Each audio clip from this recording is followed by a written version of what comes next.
Hello everyone, आज हम लोग देखेंगे सोशियो रिलीजियस मूवमेंट्स जो हुए थे इंडिया में। तो during the British colonial period India में कुछ ऐसे भी लोग हुए थे जिन्होंने कुछ रिलीजियस रिफॉर्म्स किए थे। जैसे कि अगर हमारे रिलीजन में कहा जाता था कि सती प्रथा होनी चाहिए, तो इन्होंने इसका बहिष्कार किया था। ठीक है, तो ये एक तरह का क्या हो जाता है, रिफॉर्म आ जाता है।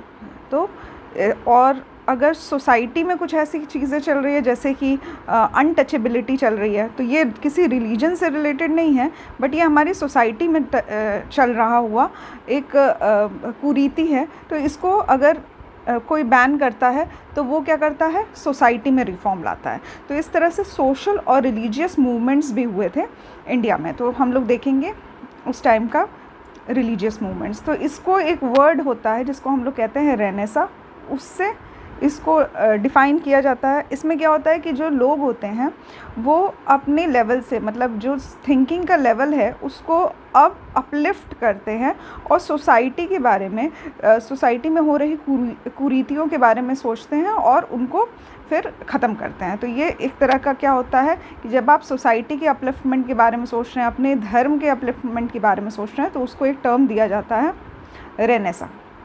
रेनेसा का मतलब होता है, हिंदी में अगर इसका शाब्दिक अर्थ देखा जाए तो इसका अर्थ होता है कि नया जन्म। तो जब भी कोई चीज़ जो आप बहुत सालों से करते आ रहे हैं बट आप उसको छोड़ के नई प्रैक्टिस शुरू करते हैं, तो एक तरह का आपका नया जन्म, पुनर्जन्म टाइप का होता है। तो वो एक रेनेसा टर्म से उसको डिफ़ाइन किया जाता है। तो सबसे पहले इसमें नाम आता है, जो फादर ऑफ इंडियन रेनेसा है वो है राजा राम मोहन रॉय।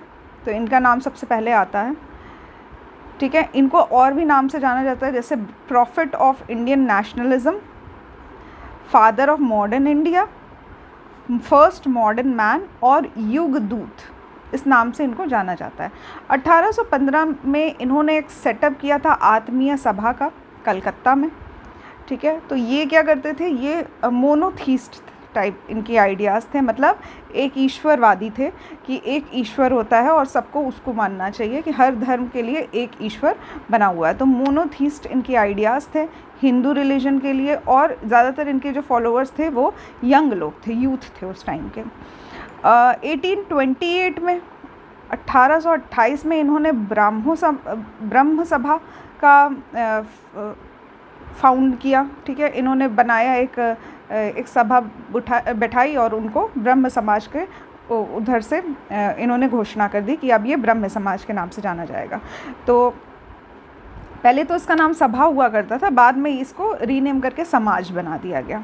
तो ब्रह्म समाज की अपनी एक अलग स्टोरी है कि जब राजा राम मोहन रॉय के मर जाने के बाद, उनके देहांत के बाद, अब इसमें उत्तराधिकारी का भी एक वॉर होने लगा था। तो इसमें सबसे पहला नाम आता है देवेंद्र नाथ टैगोर का। आगे हम लोग पढ़ेंगे और भी नाम आते हैं इसमें। तो फर्स्ट नेम है देवेंद्र नाथ टैगोर।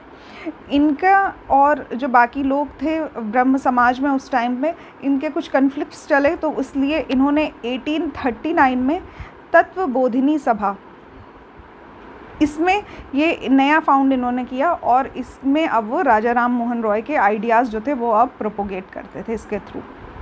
ठीक है, तो ब्रह्म समाज जो था वो पहला ऐसा रिफॉर्म मूवमेंट था हिंदू रिलीजन के लिए। हिंदू रिलीजन के लिए एक तरह का रिफॉर्म था, और ये ज़्यादातर वेस्टर्न आइडियाज़ से इन्फ्लुएंस था। मतलब अब जो हिंदू रिलीजन के कल्चर्स होंगे, वो थोड़े कल्चर्स तो हम लोगों के हिंदू रिलीजन के जो आते आ रहे हैं पुराने कल्चर्स, वो फॉलो किए जाएंगे, बट उसमें थोड़ा बहुत सा वेस्टर्न इन्फ्लुएंस भी अब देखा जाने लगा था। मुग़ल एम्परर उस टाइम पे हुआ करते थे अकबर II, ये बहुत फेमस है। और इन्होंने राजा का जो टाइटल था, राजा राम मोहन रॉय में जो राजा वर्ड है, ये अकबर II ने दिया था इनको, और इन्होंने इनको सेंड किया था as an ambassador British king जो थे विलियम IV उनके पास, ताकि इनकी पेंशन के बारे में, इंक्रीमेंट के लिए बात की जा सके। 1833 में इनका देहांत हो गया था, और ये हुआ था ब्रिस्टल में, इंग्लैंड में ही इनका देहांत हो गया था, और वहाँ पे इनका एक मौसोलियम टाइप का बनाया गया। फिर इन्होंने इंग्लिश एजुकेशन के बारे में ज़्यादा एडवोकेसी की थी। ये चाहते थे इंडिया में इंग्लिश एजुकेशन हो। इन्होंने मूर्ति पूजा, चाइल्ड मैरिज, सती प्रथा और भी जो सोशल कुरीतियाँ उस टाइम पे थी इंडिया में प्रेवलेंट, उन सब का अपोज़ किया था। फिर नेक्स्ट नाम आता है रामकृष्ण परमहंस। ये भी बहुत इम्पोर्टेंट पर्सन है। इन्होंने कहा कि इन्होंने फंडामेंटल ओनर्स जो होते हैं सारे रिलीजन के, तो इन्होंने कहा कि हरि, राम, अल्लाह, क्राइस्ट, ये सारे जो नाम हैं ये नाम अलग अलग हैं बट ईश्वर एक है। तो ईश्वर क्या होता है और मोक्ष क्या होता है, इस विषय में इन्होंने बात की थी। तो ईश्वर, मोक्ष, मृत्यु, ये सारी की चीज़ों के बारे में ये अपने स्पीचेस दिया करते थे। नेक्स्ट है स्वामी विवेकानंद। तो इन्होंने रामकृष्ण परमहंस जी जो थे उनके मैसेजेस को ही लोगों तक पहुंचाया, इंडियन सोसाइटीज़ तक पहुंचाया, और इन्हें माना जाता था कि ये नव हिंदुस्तान के जो है वो प्रीचर हैं। तो नव हिंदुज़म के जो नियो हिंदुज़म के जो preacher, as a preacher emerge हुए। फिर उसके बाद शिकागो में इनकी बहुत एक इम्पॉर्टेंट स्पीच हुई थी 1893 में। तो ये वहाँ के पार्लियामेंट में गए थे और रिलीजन्स के बारे में चर्चा हो रही थी। तो शिकागो में इन्होंने एक बहुत अपना फेमस स्पीच डिलीवर किया था। सुभाष चंद्र बोस ने भी विवेकानंद के बारे में कहा कि बंगालीज़ की अगर बात की जाए तो उसमें विवेकानंद जी का नाम हमेशा सबसे फेमस और सबसे ऊपर रखा जाएगा। फिर स्वामी विवेकानंद जी ने रामकृष्ण मिशन ये बनाया था 1897 में, और ये ऑफिशियली रजिस्टर हुआ था 1909 में, ठीक है, अंडर सोसाइटी रजिस्ट्रेशन एक्ट, और ये बेल्लूर कलकत्ता में है, ठीक है। तो 1897 याद रख सकते हैं, 1909 भी याद रख सकते हैं। इसका ऑब्जेक्टिव क्या था, ये भी रिलीजियस धर्म में और जो सोसाइटी में व्याप्त जो रिफॉर्म्स की ज़रूरत है वो सब करने के लिए इंस्पायर्ड था, ठीक है। तो एंशिएंट कल्चर तो फॉलो किया ही जाएगा बट जो कुरीतियाँ उनको दूर करके किया जाएगा। फिर theory of pure Vedanta is the ideal of this mission. तो यहाँ पे हम वेद, वेदांत, इन सब उपनिषद, ये सब चीज़ों की भी बात कर रहे हैं जो पुरानी प्रथाएं चली आ रही हैं, बट उसमें थोड़ा मॉडर्न इन्फ्लुएंस भी अब देखा जा रहा है। तो बेसिकली हमें स्पिरिचुअल अपलिफ्ट करना है ह्यूमन के इनर सेल्फ का, ठीक है। यहाँ पे आइडल वर्शिप को एक्सेप्ट किया गया कि मूर्ति पूजा अगर कोई पर्सन कर रहा है तो वो एक्सेप्टेड होगा, कुछ रिचुअल्स फॉलो कर रहा है तब भी सही है। और ये जो इनका जो सभी ये धर्म का ये आदर किया करते थे, ठीक है। तो स्वामी विवेकानंद जी का कहना था कि जितने भी रिलीजियस बिलीव्स हैं वो सब अलग अलग रास्ते हैं एक ही ईश्वर तक पहुंचने के। तो इसलिए ये सभी धर्म को किसी धर्म को छोड़ने के लिए नहीं कहते थे, बट ईश्वर तक पहुंचने के रास्ते को वो समझते थे कि धर्म एक बस माध्यम है। फिर नेक्स्ट एक नाम आता है मूल शंकर या फिर दयानंद सरस्वती का। तो दयानंद सरस्वती ये कथियावाड़ गुजरात में पैदा हुए थे, ब्राह्मण थे ये। उसके बाद इनकी कुछ लाइफ हिस्ट्री है। इन्होंने वेदास का रियल मीनिंग सोचा, इसके बारे में पढ़ा इन्होंने। फिर ये पढ़ने के बाद इनको रियलाइज़ हुआ कि आज के जो ब्राह्मण हैं वो पाखंड भी कर रहे हैं, कुछ लोगों को मूर्ख भी बना रहे हैं वेदों के नाम पे। तो इसलिए इन्होंने पाखंड खंडनी पताका ये झंडा फहराया था इन्होंने 1867 में, ठीक है। तो ये डायरेक्ट आपसे क्वेश्चन पूछा जा सकता है कि पाखंड खंडनी पताका जो था वो किसने होइस्ट किया था। तो इनका नाम आ जाएगा दयानंद सरस्वती। फिर इन्होंने आर्य समाज की स्थापना की थी 1875 में बॉम्बे में, और इनकी जो फेमस बुक्स थी वो थी सत्यार्थ प्रकाश और पाखंड खंडन, वेद भाष्य भूमिका, ऋग्वेद भाष्य, अद्वैत मंत्र का खंडन, पंच महायज्ञ विधि और वल्लभाचार्य मत खंडन। ये इनकी इम्पॉर्टेंट पुस्तकें हैं। तो यहाँ पे देख सकते हैं आप लोग कि यहाँ पे इन्होंने जो पुरानी रिचुअल्स चली आ रही है, जैसे पाखंड हो रहा है तो उसका खंडन किया है। फिर वेद को अपने भाषा में इन्होंने बताया है, ऋग्वेद को भी एक अनुवाद करके इन्होंने समझाया कि ऋग्वेद का एक्चुअल मीनिंग क्या है। फिर अद्वैतवाद का भी खंडन किया है, ठीक है। वल्लभाचार्य जो थे उनका भी मत का खंडन किया है। तो यहाँ पे दयानंद सरस्वती जी जो थे ये एक तरह का जो पुराना रिलीजियस थिंकिंग चली आ रही थी लोगों की, कि कुछ लोग ऐसे होंगे जो अद्वैतवाद को मानने वाले थे या वल्लभाचार्य को फॉलो करने वाले थे। इनकी थिंकिंग को इन्होंने कहा कि इस चीज़ का खंडन करना चाहिए और हमें बस एक ईश्वर पे भरोसा करना चाहिए, और इन्होंने इस चीज़ के लिए एक आर्य समाज की स्थापना की थी। ये जो थे ये वेस्टर्न इन्फ्लुएंसेस के अगेंस्ट थे। ये वेदों की तरफ तो कहते थे कि आपको वेदों को पढ़ना चाहिए, उसके शाब्दिक अर्थ को समझना चाहिए, लेकिन वेस्टर्न इन्फ्लुएंस जो हो रहा था उसके ये अगेंस्ट थे। 1877 में इसका हेडक्वार्टर जो था वो लाहौर में शिफ्ट कर दिया गया, ठीक है, जिसके वजह से इस मूवमेंट को और ज़्यादा एक्सेलरेशन मिल गया। अब ये मूवमेंट और ज़्यादा लेवल पे फैल रहा था, और इनका एक स्लोगन था बैक टू द वेदास, तो ये भी इम्पॉर्टेंट है, बैक टू द वेदास। इन्होंने मूर्ति पूजन को गलत समझा, ठीक है, तो इन्होंने रिजेक्ट किया मूर्ति पूजन को। पुनर्जन्म जो होता है, इनकारनेशन और री इनकारनेशन, इसको भी इन्होंने रिजेक्ट किया इस थ्योरी को। तंत्र मंत्र जो होते हैं इनको भी इन्होंने गलत समझा, तो ये तंत्र मंत्र वगैरह ये सब गलत चीज़ें हैं। इनका बस एम था कि सभी रिलीजन, सोसाइटी और नेशन एक ही हैं, तो अगर आप अपने रिलीजन को फॉलो कर रहे हैं दैट मीन्स कि आप अपने देश के प्रति और सोसाइटी के प्रति भी समर्पित होंगे, ठीक है। और इनको Martin Luther king of India भी कहा जाता है, क्योंकि इन्होंने बहुत सारे रिलीजियस रिफॉर्म्स लाए थे। लेटर ऑन जो आर्य सभा इन्होंने फॉर्म किया था वो 2 ग्रुप्स में डिवाइड हो गया, एक जो वेस्टर्न एजुकेशन को सपोर्ट करने लग गया और एक जो वेस्टर्न एजुकेशन को अपोज करता था, अगेंस्ट था वेस्टर्न एजुकेशन का, ठीक है। तो यहाँ पे जो वेस्टर्न एजुकेशन को अपोज कर रहे थे वो थे स्वामी श्रद्धानंद, लेखराज, मुंशीराम एक्सेट्रा। ये लोग अपोज करते थे वेस्टर्न एजुकेशन को, और इन्होंने गुरुकुल की स्थापना की थी 1902 में। लाला लाजपत राय और हंसराज जो थे वो सपोर्टर थे वेस्टर्न एजुकेशन के, और इन्होंने इसी का आर्य समाज का ही एक नया फॉर्म निकाला, दयानंद एंग्लो वैदिक कॉलेज। तो एक इस इम्पॉर्टेंट नाम है और अक्सर बहुत फेमस कॉलेजेस DAV कॉलेज पाए जाते हैं, ठीक है। तो ये जो DAV कॉलेज है ये बेसिकली क्या था, वेस्टर्न एजुकेशन को तो फॉलो करता था, लेकिन आर्य समाज की जो थिंकिंग थी, जो विचार थे, उनको भी फॉलो करता था। तो दयानंद सरस्वती जो थे वो फर्स्ट पर्सन थे जिन्होंने वर्ड स्वराज यूज़ किया था, और इन्होंने हिंदी को as a national language of India चाहते थे कि ये नेशनल लैंग्वेज ऑफ इंडिया बन जाए हिंदी, ठीक है। तो वेस्टर्न एजुकेशन से आप देख सकते हैं कि वेस्टर्न एजुकेशन से प्रेरित हैं, बट ये हिंदी को उतना ही महत्व देते हैं, और ये स्वराज शब्द का भी यूज़ कर रहे हैं, मतलब ये कहीं से भी ब्रिटिशर्स को सपोर्ट नहीं करते थे।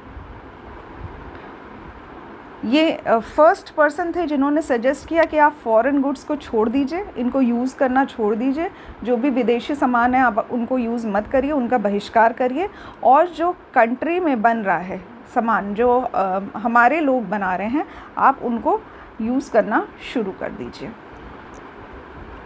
ना। यहाँ पे नेक्स्ट पर्सन है आचार्य केशव चंद्र, और इनसे इंस्पायर होके, आचार्य केशव चंद्र से इंस्पायर होके आत्माराम पांडुरंग नाम के व्यक्ति ने प्रार्थना सभा की स्थापना की थी 1867 में।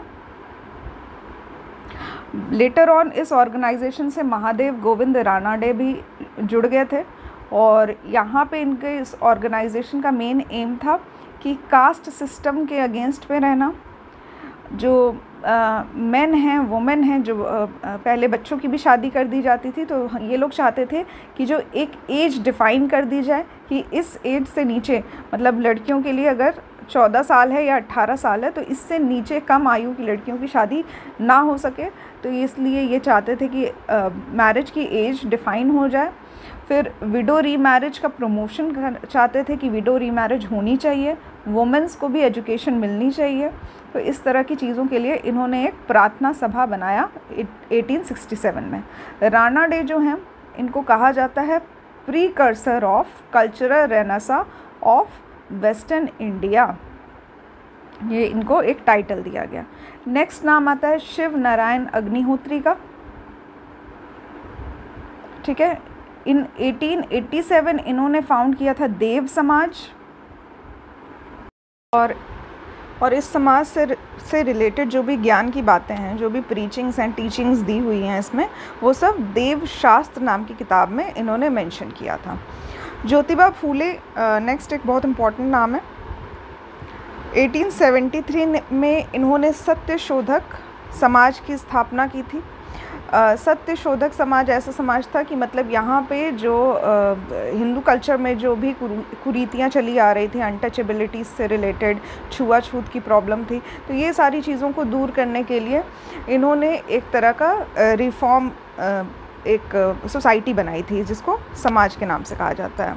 ठीक है, तो इनके फिर फैमिली के बारे में दिया हुआ है कुछ बातें जो कि इम्पोर्टेंट नहीं है। इन्होंने एक बुक लिखी गुलामगिरी, और इसमें इन्होंने क्रिटिसाइज़ किया कि ब्राह्मण जो हैं उनके जो वेद हैं उनके कल्चर में आता है कि छुआछूत की प्रॉब्लम जो है ये उनके पुराने वेद के टाइम से चली आ रही है। तो इसलिए इन्होंने लोअर कास्ट की जो भी एक्सप्लॉयटेशन चल रही थी उस टाइम में, इसको सुधारने के लिए एक सोसाइटी बनाई थी। नेक्स्ट हैं राधाकांत देव। इन्होंने भी अपोज़ किया था कि जो ऑर्थोडॉक्स ब्राह्मण हैं उनके लिए कि वो भेदभाव करते हैं बाकी लोगों में। तो ये लोग क्या थे, जो अपर कास्ट था ब्राह्मण्स का, जो कि दलितों को या बाकी कास्ट के लोगों के साथ बुरा बर्ताव करते थे, उनके लिए ये लोग सोसाइटी बनाते थे। तो इन्होंने भी धर्म सभा की स्थापना की थी 1830 में बंगाल में। तो राधाकांत देव धर्म समाज से जुड़े हुए हैं। राधा स्वामी सत्संग मूवमेंट, ये भी 1861 में हुआ था, और ये एक आगरा के बैंकर थे तुलसी राम,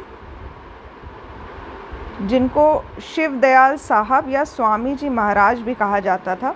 तो इन्होंने राधा स्वामी सत्संग की स्थापना की थी, मूवमेंट की स्थापना की थी। ठीक है, उसके बाद एक सोशल रिफॉर्मर है जिनका नाम है गोपाल हरि देशमुख, जिन्हें लोक हितवादी कहा जाता है। तो ये also he was a member of governor general council 1880 में। ठीक है, ये मेंबर भी रह चुके हैं गवर्नर जनरल की काउंसिल के। तो ये डायरेक्ट आपसे क्वेश्चन पूछ सकते हैं कि लोक हितवादी जो हैं वो, ये नाम कौन पर्सन इस नाम से फेमस था, तो ये हो जाएगा आंसर गोपाल हरि देशमुख। फिर आते हैं विष्णु परशुराम पंडित। इन्होंने पहला फर्स्ट विडो रीमैरिज मूवमेंट निकाला था महाराष्ट्र में। तो पहले क्या होता था कि अपने पति के देहांत के बाद कोई भी महिला जो थी वो दूसरी शादी नहीं कर सकती थी, और अगर दूसरी शादी कर भी लेती है तो जो भी बच्चा पैदा होता था उसको इलीगल चाइल्ड माना जाता था, उसको कोई लीगल प्रोसीजर में उसको काउंट नहीं किया जाता था। तो इन सब जो प्रथा थी जिसमें विडो की रीमैरिज नहीं हो सकती, अभी बहुत कम छोटी उम्र की लड़की है, 16-17 साल की लड़की है, और उसके पति का देहांत हो गया, क्योंकि पहले चाइल्ड मैरिज भी चलती थी, तो ये पूरी लाइफ ये अकेले रहती थी। उसके बाद कभी कभी सती प्रथा का भी इसमें एक सती प्रथा का भी देखने को मिलता है कि यहाँ पे इनको ज़बरदस्ती फोर्स किया जाता था कि आप सती हो जाइए। ठीक है, और अगर सती नहीं होती हैं तो विडो जो है वो रीमैरिज नहीं कर सकती। तो इसलिए इन्होंने एक विडो रीमैरिज एसोसिएशन बनाया। ठीक है, और इन्होंने विडो रीमैरिज का मूवमेंट स्टार्ट किया। Again Bahram G M Malabari, ये भी बहुत फेमस नाम है। तो ये एक पारसी सोशल रिफॉर्मर थे। इन्होंने क्या किया था कि मैरिज की जो एज होनी चाहिए, एज ऑफ कंसेंट एक्ट, ये इन्होंने पास किया था, जिसमें यही था कि मैरिज की एक फिक्स्ड एज होनी चाहिए। चाइल्ड मैरिज को रोकने के लिए इन्होंने ये एफर्ट्स किए थे। उसके बाद MG रानाडे और रघुनाथ राव, इन्होंने 1887 में इंडियन नेशनल सोशल कॉन्फ्रेंस की स्थापना की थी। इंडियन नेशनल सोशल कॉन्फ्रेंस, जिसका एम ये था कि जो भी सोशल ईविल्स हैं, जैसे कि पॉलीगैमी, बहुविवाह, ठीक है, एक आदमी जो है वो कई महिलाओं से शादी कर लेता था, और उसके बाद ये सब जो था ये इलीगल नहीं था उस टाइम पे। तो बहुविवाह, पॉलीगैमी, चाइल्ड मैरिज और पैट्रियार्की, पेट्रियार्की का मतलब पित्त सत्तात्मक जो वहाँ पे व्यवहार होता था कि मतलब पुरुष जो है वही प्रधान होगा फैमिली का और पुरुष के ही डिसीजन माने जाते थे। तो इसलिए ये क्या था, ये एक सोशल ईविल था, क्योंकि इसमें क्या था कि एक मेल पर्सन जो था वो पूरा डोमिनेट करता था और वुमेंस के साथ बुरा ट्रीट करता था। तो इसलिए पेट्रियार्की के भी अगेंस्ट ये इन्होंने कुछ एफ़र्ट किए थे इंडियन नेशनल सोसाइटी कॉन्फ्रेंस के थ्रू। ठीक है, उसके बाद ऑल्सो उस टाइम पे क्या था कि protection was provided to people converted from Hinduism. तो हिंदू अगर किसी और धर्म में परिवर्तित हुआ है, जैसे कि अगर वो मुस्लिम हो गया है या फिर क्रिश्चियन में कन्वर्ट हुआ है, तो उनकी भी रिलीजियस डिसेबिलिटी एक्ट ऑफ 1856 के थ्रू उनको भी प्रोटेक्शन प्रोवाइड की जाती थी। उसके बाद हिंदू विडो रीमैरिज एक्ट आया 1856 में।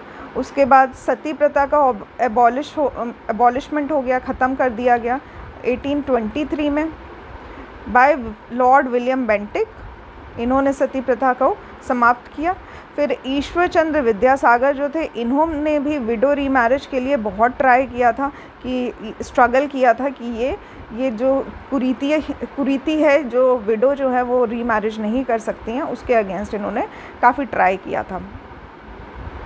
ठीक है, तो इन्होंने ये भी प्रूव किया कि हमारे वेदों के टाइम ये है कि टाइम से ये कहा जाता है कि विडो जो है वो रीमैरिज कर सकती हैं।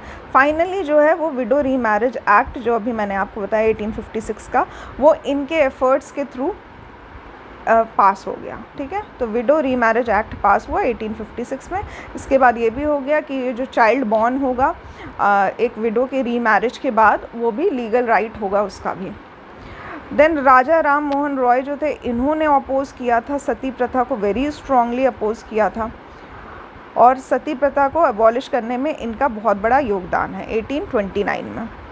फिर स्लेवरी जो थी, नौकरशाही जो उस टाइम पे चलती थी कि गुलाम बना दिया जाता था लोगों को, और इवन लोगों को बेचा जाता था, ख़रीदा जाता था गुलाम बनाने के लिए, तो इसको भी इलीगल बना दिया गया 1843 में।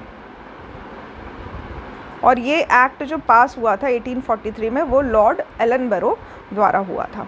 फिर केशव चंद्र सेन जो हैं, इनका 1872 में एक इम्पॉर्टेंट रोल था। इन्होंने नेटिव मैरिज एक्ट को पास करवाने में मदद की थी, जिसमें फ़िक्स कर दिया गया कि बॉयज़ एंड गर्ल्स की शादी की जो मिनिमम एज होनी चाहिए, वो होनी चाहिए लड़कियों के लिए 14 वर्ष और लड़कों के लिए 18 वर्ष।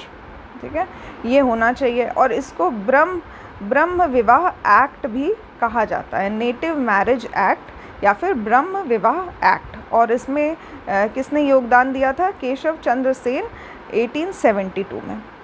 Child marriage abolition act was made by the effort of educationalist doctor Hari Vilas Sarda, इसीलिए इस एक्ट को शारदा एक्ट भी कहा जाता है, उनके नाम पे रखा गया है। तो हरि विलास शारदा जो है, इन्होंने भी चाइल्ड मैरिज के लिए काफ़ी काम किए थे कि चाइल्ड की एक मिनिमम एज होनी चाहिए, उससे कम में शादी नहीं होनी चाहिए। तो लड़कियों के लिए 14 वर्ष और लड़कों के लिए 18 वर्ष इसमें किया गया। फिर थियोसॉफिकल सोसाइटी, ये मैडम HP ब्लावत्स्की जो हैं ये, और कर्नल MS ऑलकॉट, ये रशियन लेडी थी और ये एक आर्मी मैन थे। इन्होंने मिलके थियोसॉफिकल सोसाइटी की स्थापना की थी 1875 में, 1875 में, और ये न्यूयॉर्क में पहली बार बनाया गया था। ठीक है, फिर ये इंडिया में शिफ्ट हुए। अड्यार जो जगह है साउथ इंडिया में, ठीक है, मद्रास के आसपास, तो साउथ इंडिया में एक जगह है मद्रास के आसपास, और 1882 में इंडिया में इसकी ब्रांच खोली गई अड्यार नदी के किनारे, और बाद में ये इनका इंटरनेशनल ऑफिस हो गया। फिर मोस्ट इम्पॉर्टेंट ये है कि 1889 में एक इम्पॉर्टेंट पर्सनालिटी जो कि एनी बेसेंट है, वो इसकी मेंबर बनी, और लेटर ऑन इस सोसाइटी में बहुत इम्पॉर्टेंट रोल इनका हो गया था। मतलब लेटर ऑन इन्होंने ही ये हेड या कि चेयरमैन टाइप्स का कहा जा सकता है, तो उस टाइम पे ये उसको जो हेडक्वार्टर बना था, अब ये उसमें वर्क करने लग गई थियोसॉफिकल सोसाइटी में। ये बेसिकली हिंदुज़म को बहुत प्रमोट करती थी और ये खुद भी बहुत स्पिरिचुअल पर्सन थी, तो इसलिए ये इनका इंडिया के टूवर्ड्स काफ़ी इंक्लिनेशन था। फिर गोपाल कृष्ण गोखले 1905 में इन्होंने सर्वेंट्स ऑफ इंडिया सोसाइटी की स्थापना की। ये 21st सेशन हुआ था कांग्रेस का 1905 में, उसको भी इन्होंने लीड किया था। ठीक है, गांधी जी जो थे वो इनके मेंटर हुआ करते थे, मतलब गांधी जी इनको अपना गुरु माना करते थे, गोपाल कृष्ण गोखले को। 1910 में मुकुंद रॉय पाटिल, शंकर राव जाधव ये ज्योतिबा फूले से इंस्पायर हुए और इन्होंने बहुजन समाज की स्थापना की, बहुजन समाज की। ठीक है, मुकुंद राव पाटिल, शंकर राव जाधव, इन्होंने बहुजन समाज की स्थापना की। ठीक है, तो basically the demand of rights to enter the temple by Nadars led to several rights in Tirunelveli. तो यहाँ पे क्या था कि केरला में टेम्पल्स में एंट्री का बैन हुआ करता था, कुछ लोअर कास्ट के लोग जो थे वो टेम्पल्स में अलाउड नहीं थे, तो उसके लिए सेवरल मुठभेड़ टाइप की होती रहती थी लोकल लोगों के बीच में और लोअर कास्ट के जो लोकल लोग थे उनके बीच में। तो इस तरह के जो रॉइट्स थे वो होते रहते थे।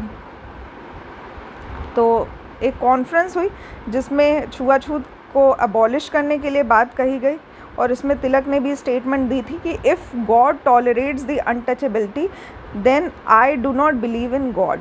तो अगर भगवान भी छुआछूत पे विश्वास रखते हैं जैसे कि वेदों में कहा गया है, और ऐसे ये इंडियन जो ऑर्थोडॉक्स लोग थे उन्होंने ऐसे कुछ तर्क दिए कि ऐसा तो वेदों से होता चला आया है, तो तिलक ने ये कहा कि ऐसे कोई भगवान नहीं है और अगर ऐसे कोई भगवान होंगे जो छुआछूत पे विश्वास करते हैं तो हम उन पे ही विश्वास नहीं करते हैं।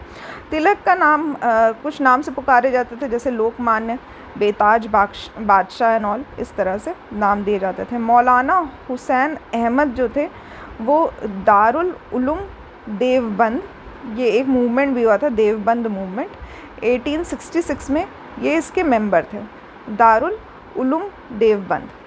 Now we will start with the question answers. तो सबसे पहले हम लोग करेंगे question, Which category of population were primarily attracted by religious reforms movement of the 19th century? तो कौन से कैटेगरी के लोग थे जिन्होंने इस जो अट्रैक्ट हुए इस रिलीजियस रिफॉर्म के लिए? तो पहले तो इंटेलेक्चुअल लोग, जो ज्ञानी लोग हुआ करते थे उस टाइम पे, और अर्बन अपर क्लास, तो जो अपर क्लास के लोग हुआ करते, हाई क्लास लोग जो हुआ करते थे उस टाइम पे, जो डायरेक्ट ब्रिटिशर्स से कांटेक्ट में रहते थे, या फिर poor class, poor ordinary class जो लोअर लेवल के लोग हुआ करते थे, या फिर लिबरल प्रिंसेस, जो प्रिंसेस जो थे जो आज़ाद अपने जो ब्रिटिश टेरिटरी के अंडर नहीं थे, अपने आज़ाद जो अपनी सत्ता चलाते थे उस टाइप के प्रिंसेस। तो यहाँ पे करेक्ट आंसर हो जाएगा इंटेलेक्चुअल लोग तो थे ही। ठीक है, अपर क्लास जो अर्बन क्लास था वो भी कहीं ना कहीं रिलीजियस रिफॉर्म के लिए तैयार था, और लिबरल प्रिंसेस भी थे। जो पुअर सोसाइटी थी उनको ज़्यादा अभी नॉलेज नहीं थी इस बारे में, तो यहाँ पे जो पुअर लोग थे, पुअर ऑर्डिनरी क्लास, वो ऑलमोस्ट आउट थे इस मूवमेंट के, और जो इंटेलेक्चुअल लोग थे, मिडिल क्लास लोग थे, मोस्टली मिडिल क्लास लोग थे और इंटेलेक्चुअल लोग थे, ये ज़्यादा अट्रैक्टेड टूवर्ड्स थे इस सोशियो रिलीजियस रिफॉर्म्स जो उस टाइम पे चल रहे थे। ठीक है, लेटर ऑन जो अर्बन अपर क्लासेस हैं वो भी इसमें जुड़ गए थे, लिबरल प्रिंसेस जो थे वो भी इसके साथ मूवमेंट के साथ जुड़ गए थे। नेक्स्ट क्वेश्चन इज असर्शन और रीज़न का क्वेश्चन है। Socio religious movements of 19th century resulted in the modernisation of India. ठीक है, तो ये स्टेटमेंट सही है, क्योंकि क्या हुआ था कि जो पुरानी कुरीतियाँ चली आ रही थी उनको ख़त्म करके इंडिया जो था वो थोड़ा वेस्टर्न कल्चर से प्रभावित भी था, और साथ में इसमें मतलब पुराने जो कल्चर्स थे वो भी ट्रेडिशनल कल्चर भी मिले हुए थे, तो इसलिए यहाँ पे मॉडर्नाइजेशन तो हुआ था। रीज़न ये है because rationalism, scientific temper and other ideas which are the basis of modernization were at the core of socio religious movement। ठीक है, तो यहाँ पे क्या हुआ था, ये जितने भी सोशियो रिलीजियस मूवमेंट्स हो रहे थे ये बेसिकली तर्क की वजह से हो रहे थे, या फिर लोग सवाल पूछने लगे थे कि सती प्रथा होती क्यों है, तो ये जो साइंटिफिक चीज़ें आ गई थी कि क्यों होती हैं, कैसे होती हैं, क्यों करना चाहिए, इसके पीछे कारण क्या है, तो ये सब जो आइडियाज़ थे ये लोगों में आने लग गए थे। इसलिए ये अब मॉडर्नाइजेशन की तरफ लोग थोड़ा अट्रैक्ट हो रहे थे। तो हाँ, ये दोनों स्टेटमेंट सही है और आर जो है ये करेक्ट एक्सप्लेनेशन है। ओके, तो स्टेटमेंट नंबर बी जो है वो करेक्ट हो जाएगा। Next question is which of the following class has been influenced by western civilisation firstly. तो सबसे पहले वेस्टर्न सिविलाइजेशन से कौन इन्फ्लुएंस हुआ था? यहाँ पे करेक्ट आंसर हो जाएगा एजुकेटेड, हिंदू, मिडिल क्लास। तो बेसिकली मिडिल क्लास के लोग जो थे वो ज़्यादा अट्रैक्टेड थे इस रिवोल्ट के लिए और इस वेस्टर्न सिविलाइजेशन के टूवर्ड्स, और ये जो लोग थे ये एजुकेटेड भी थे। तो मिडिल क्लास, हिंदू, एजुकेटेड। ठीक है।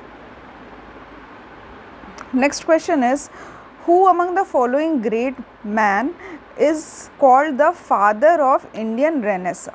तो फादर, ये जो रेनेसेंस लिखा हुआ है बट इसको जब आप प्रोनाउंस करते हैं तो वो रेनेसा होता है। ठीक है, तो रेनेसा, तो फादर ऑफ इंडियन रेनेसा किसको कहा जाता है? राजा राम मोहन रॉय को। इनके और भी नाम हैं जैसे कि फादर ऑफ इंडियन रेनेसा, ये तो हम लोग पढ़ रहे हैं। फिर पैगंबर of Indian nationalism, bridge between past and future, father of modern India, first modern man, या फिर युग दूत। ये भी इनके इम्पॉर्टेंट नाम है। Now who is called the father of Indian Renaissance? तो ये हो जाएगा राजा राम मोहन राय। ठीक है, इसका भी father of Indian renaissance movement Raja Ram Mohan Roy. Who was the leading envoy of renaissance movement in India? तो ये हो जाएगा Ram Mohan Roy. Prophet of nationalism, Raja Ram Mohan Roy. ठीक है, तो यहाँ पे आप देख सकते हैं कि प्रॉफिट ऑफ नेशनलिज्म, तो यहाँ पे इनको पैगंबर से भी जोड़ा जा रहा है। तो यहाँ ये कहा जा सकता है कि मुस्लिम जो लोग थे वो भी इनको काफ़ी फॉलो किया करते थे, इसीलिए इनको पैगंबर से, जो मुस्लिम जो जिनको अपने गॉड समझते हैं, तो उनसे भी इनकी तुलना की जाती है। मॉडर्न मैन ऑफ इंडिया, तो ये हो जाएगा राजा राम मोहन रॉय। ठीक है, तो राम मोहन रॉय इनका नाम था, राजा की उपाधि इनको दी गई थी, ये हम लोग ऑलरेडी पढ़ चुके हैं। आप लोग प्लीज़ कमेंट सेक्शन में बताइए कि राजा की उपाधि राम मोहन रॉय जी को किसने दी थी। Now next is the first society founded by Raja Ram Mohan Roy was, तो ये थे आत्मीय सभा, बाद में इन्होंने ब्रह्म समाज बनाया, फिर उस ब्रह्म सभा बनाई, फिर उसको नाम बदल के ब्रह्म समाज कर दिया था। ठीक है, तो 1815 में इन्होंने आत्मीय सभा की स्थापना की थी। ठीक है, बाद में इन्होंने ब्रह्म सभा बनाया 1828 में, जो बाद में ब्राह्मो सभा के नाम से फेमस हुआ। इन्हीं के एक डिसिपल थे, इनके अनुयायी थे देवेंद्र नाथ टैगोर। इन्होंने तत्व बोधनी सभा की स्थापना की थी 1839 में। ठीक है, इन्हीं के आइडियाज़ को प्रोमोट करने के लिए। तो पहली सोसाइटी जो इन्होंने बनाई थी वो थी आत्मीय सभा। कब बनाई थी? 1815 में बनाई थी।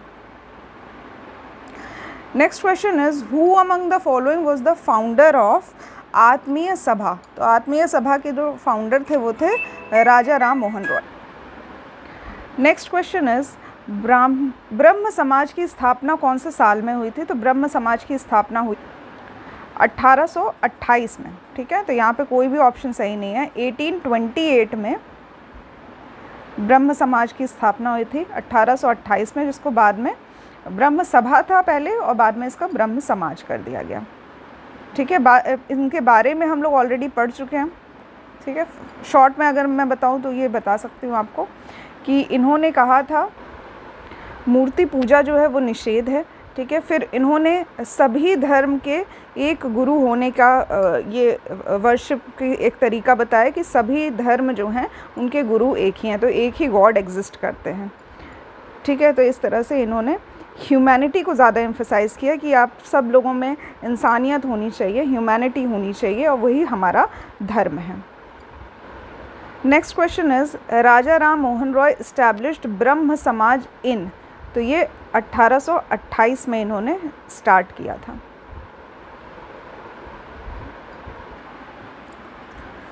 नेक्स्ट इज ब्रह्म समाज को फाउंड किसने किया था, किसने फाउंडेड बाय, तो ये हो जाएगा Ram Mohan Roy.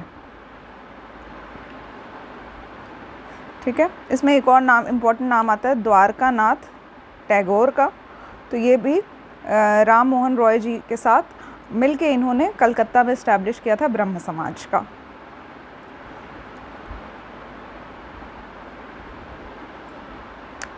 The founder of Brahmo Samaj was Raja Ram Mohan Roy. Next question is who gave Raja Ram Mohan Roy the title of Raja, तो ये टाइटल किसने दिया था, ये हो जाएगा करेक्ट आंसर अकबर II। ठीक है, 1830 में अकबर II ने इनको ये टाइटल दिया था।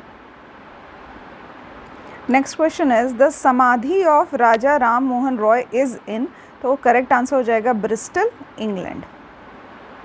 ठीक है, next question is consider the following Calcutta Unitarian committee, tabernacle of new dispensation, Indian reform association.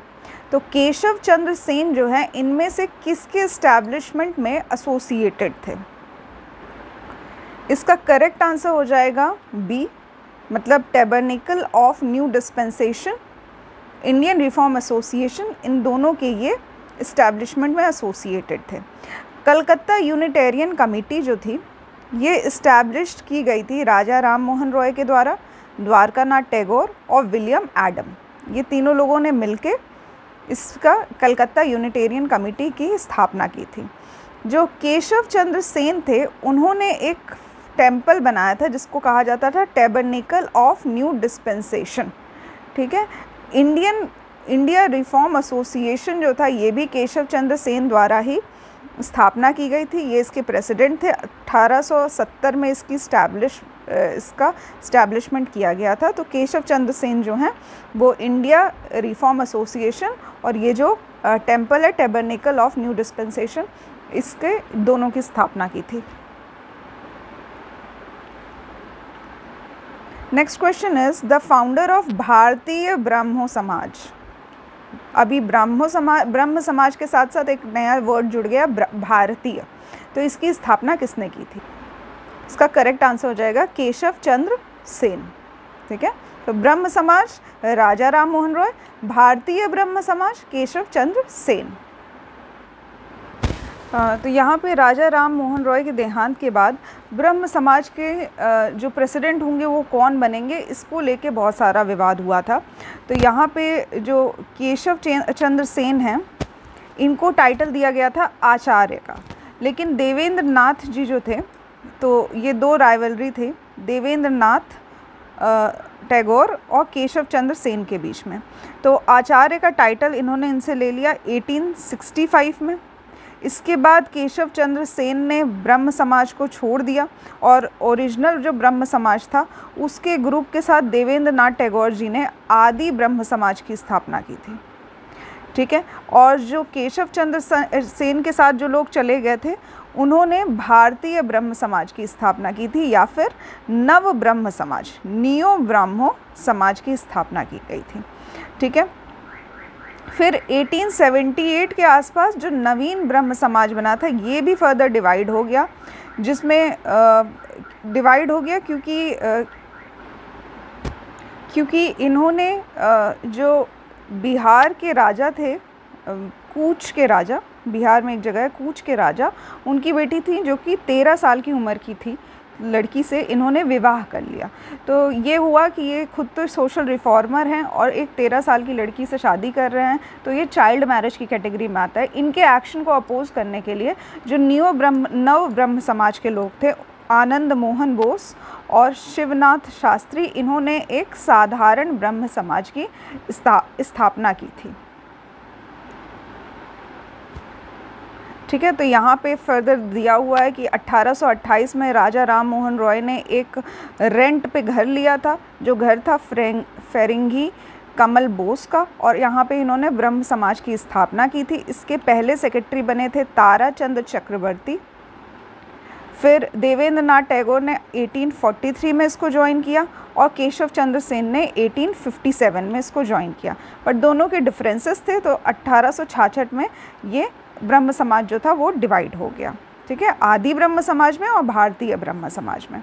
इस तरह के चीज़ें जो हैं ये आप लोग पढ़ सकते हैं। ये सारी चीज़ें मैंने आप लोगों को बता दी है।